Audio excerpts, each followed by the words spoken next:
করলে ব্যাপার কি, মধুরিমা একজন অভিনেত্রী, তিনি অভিনয় করছেন। তো সিনেমা বা কোনো ওয়েব সিরিজের খুব বড় মুখ না থাকলে অতটা আকর্ষণ থাকে না।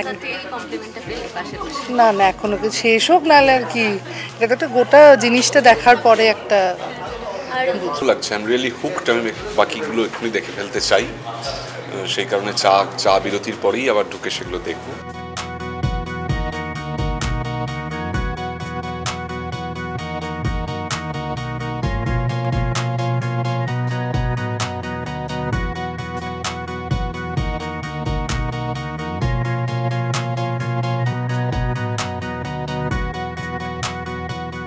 লাগছে আই এম রিয়েলি হুকড। আমি বাকিগুলো এক্ষুনি দেখে ফেলতে চাই, সেই কারণে চা বিরতির পরেই আবার ঢুকে সেগুলো দেখবো। এখনো পর্যন্ত আমার কাছে খুব এঙ্গেজিং, খুব অনেকগুলো এমন মোমেন্টস যেটা আমাকে খুব ধরে রাখতে পারছে, মানে ধরে রেখেছে। তুমি মানে তোমার ওয়াইফের অভিনয় আগেও দেখেছো, বাট এখানে আলাদাভাবে কি আর পেলে? মানে ওয়াইফ আলাদা করে অভিনয় করলে ব্যাপার কি, মধুরিমা একজন অভিনেত্রী, তিনি অভিনয় করছেন। তো আমি যেটা বললাম যে মধুরিমার অভিনয়ের সঙ্গে আমি সহ অভিনেতা এবং পরিচালক হিসেবে বহু পূর্ব পরিচিত, কারণ আমরা 10-12 বছরের বেশি থিয়েটার করি একসঙ্গে। আমার কাছে নতুন নয় মধুরিমার অ্যাক্টিং স্কিল বা তার এই অভিনয়ের কাজ, কিন্তু আরও অনেক নতুন অভিনেতা অভিনেত্রীদের দেখছি, বয়স্ক কিছু মানুষজনদের তাদের অভিনয় দেখছি, খুবই এনজয় করছি আর কি। আর মৃন্ময়দা আমার পরিচিত এবং সৃজয়ী আমার বন্ধুস্থানীয়, যারা চিত্রনাট্য যিনি লিখেছেন মৃন্ময়দার সঙ্গে, তো সেইটাও খুব এনজয় করছি। আমার ধারণা গোটাটা দেখা হয়ে গেলে আমি ঠিকঠাক করে জানাতে পারবো যে কেমন লাগলো পুরোটা। লাগছে, একটু কনফিউজ আসলে। নিজেকে দেখলে কি মানে নিজেকে জাজ করা সব থেকে সহজ, তো আমি কি করেছি না করেছি, তো সেইটা হতে হতে যায় প্রসেসটা, সেই রকমই আর কি। মানে খুব চেষ্টা করছে একটা বাইরের লোক হিসেবে দেখার, হয়ে উঠছে না। না না, এখনো কিছু শেষ হোক, নাহলে আর কি, এটা তো গোটা জিনিসটা দেখার পরে একটা। অভিনয় করতে করতে কি কি চ্যালেঞ্জের মুখোমুখি হয়েছে? অভিনয় করতে করতে, আমি আগেও বললাম, অভিনয় করতে করতে মুখোমুখি হয়েছি বলতে, যেহেতু আমি থিয়েটারে অভিনয় করেছি আর এখন এটা সিনেমা, একটা মাপের তফাৎ হয়।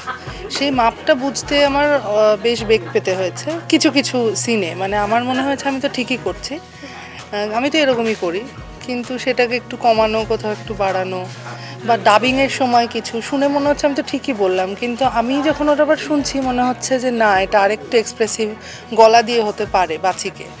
তো সেটা মৃন্ময়দা যেহেতু রিহার্সাল করিয়েছে আগে, বা ওটা ওই মানে এইটা হয়েছে এরপরে, তারপরে তো আপনারা দেখে যেটা।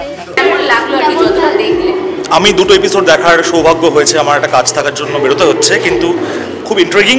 আর সব থেকে বড় কথা, ইন্ডিপেন্ডেন্ট ওয়েতে মৃন্ময়দা যেভাবে পুরোটাকে বেঁধেছে, ছবির নাম শুনেই, সিরিজের নাম শুনেই আমার ধারণা অনুমান করা যাচ্ছে যে কন্টেন্টটা বেশ ভিন্নধর্মী, এবং মানে যেভাবে বসিয়ে রাখতে পারছে, ন্যারেটিভ যেভাবে ক্রাফট করা রয়েছে, বেশ বেশ বেশ ভালো লেগেছে। আমি বাকি এপিসোড অবশ্যই কাহনের প্ল্যাটফর্ম থেকে দেখার চেষ্টা করব যত তাড়াতাড়ি সম্ভব। তো সিনেমা বা কোনো ওয়েব সিরিজের খুব বড় মুখ না থাকলে অতটা আকর্ষণ থাকে না, কিন্তু এখানে সেইভাবে বলতে গেলে সবাই অলমোস্ট, এখানে অনেকেই ডেবিউ করছে বা হয়তো খুব কম দেখেছি তাদেরকে আমরা, কিন্তু এত ভালো অভিনয় এবং গল্পের ধরন, একটা ইউনিকনেস আছে যেটা দেখে খুব ভালো লাগছে আমার, মানে ভেরি ইন্টারেস্টিং। আমি দুটো এপিসোড দেখলাম, আমার খুব ভালো লেগেছে, স্পেশালি কন্টেন্ট এবং যেভাবে এটাকে পরিবেশনা করা হয়েছে। তো আমি ডিরেক্টর মৃন্ময়কে এবং পুরো টিমকে ধন্যবাদ জানাবো। বাকি চারটে দেখার পর আরও ভালো করে বলতে পারবো, বাট আমার মনে হয় এইরকম প্রচেষ্টাকে সবসময় সাপোর্ট করা দরকার, সেই জন্য আমি আজকে এখানে এসেছি। সেন্টিমেন্টাল ছবি দেখি আর কি, বাংলা ছবি সাধারণত খুব ইমোশনাল, খুব সেন্টিমেন্টাল, তার বাইরে এটা ইন্টেলিজেন্ট, অথচ এটা স্পেশালিটি হলো সহজ সরল, কিন্তু খুব একটা সহজ নয়, দেখে মনে হচ্ছে খুব সহজ আর কি। এটা একটা ভালো গুণ এই গল্পটার। মৃন্ময়ের সাথে আমাদের ছোটোবেলা থেকে পরিচয়, আমরা একসাথে থিয়েটার করে বড় হয়েছি।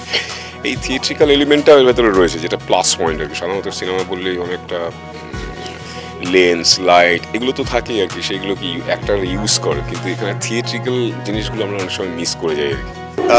জনার অন্যরকম, খুব নতুন মুখ অনেকগুলো, সে নতুন মুখটা হওয়ার জন্য খুব রিয়েল, বাস্তব লাগছে, গল্প বলে মনে হচ্ছে না। বানানোর মধ্যেও সেই মুন্সিয়ানাটা রয়েছে। মাত্র 2টো এপিসোড দেখলাম, আর অন্যান্য এপিসোডগুলো দেখেই ফাইনালি বলতে পারবো যে কেমন লাগলো। আমাদের এক্সপিরিয়েন্স খুব ভালো, আমরা অনেক মজা করে অনেক সময় নিয়ে কাজটা করেছি। শ্যুটটা যে কদিন হয়েছে তার থেকে আমরা ওয়ার্কশপ করে একসাথে, আমাদের হয় না আন্তরিক বনিবনাটা খুব দরকার, তো পুরো কাজটার জন্য একটা রিদিম দরকার হয়। তো সেই জায়গা থেকে আমরা আগে তৈরি হয়েছি অনেকটা সময় ধরে। আমাদের মৃন্ময়দা ডিরেক্টর বাবু উনি আমাদের তৈরি করেছে, করে নিয়ে কাজটা করেছি আমরা মানে আনন্দিত খুব। আপনারা দিয়েছেন, তো আপনাদের নানা রকমভাবে নানা রকম গল্প তৈরি করে, বা কেউ কেউ আমাদের মধ্যে কেউ কেউ নানা রকমের মিউজিক তৈরি করে, কেউ কেউ নানা রকমের নাটক তৈরি করে, নানাভাবে এই সমাজের মধ্যে এক ধরনের ইকোসিস্টেমটাকে বজায় রাখা, এটাই তো আমাদের কাজ, কারণ সমাজ আমাদের দায়িত্ব দিয়েছে। তো সেখান থেকে আমার মনে হলো যে একটা জিনিস আমার খুব পরিষ্কার অবশ্যই মনে হয়, এটা হচ্ছে যে আমি যাই করি না কেন সবসময় একটা সময়টাকে ধরবার চেষ্টা করি। প্রফেশন ইজ কভার্ড, পাড়ার ছেলেরা রয়েছে, এখন লোকে ফিজিক্যালি অ্যাওয়্যার হচ্ছে, সেই এটা আছে through the exercise, everything is covered. তার মধ্যে একটা গল্প আছে, তার মধ্যে একটা খবরের সিনটা আমার খুব ভালো লেগেছে, যে খবরটা দিতে দিতে একটা খুনের গল্প দিতে দিতে মানে ফেড আউট করে, যখন ফেজ আউট করে যাচ্ছে তখন ওই অভিষেক বচ্চন আর ঐশ্বর্য বচ্চনের গল্পটা বলতে বলতে করছে। এই ব্যাকগ্রাউন্ডটা খুব ভালো লেগেছে। আর পুলিশ যে পুলিশি মেজাজে থাকে, ইটস ভেরি ট্রু, এবং সেটাও দেখিয়েছে। তার বাড়ি থেকে চুরি হচ্ছে, যেটা তার ঐতিহ্য বলে মনে করে, তার যে হাহাকার সেটা আসবেন।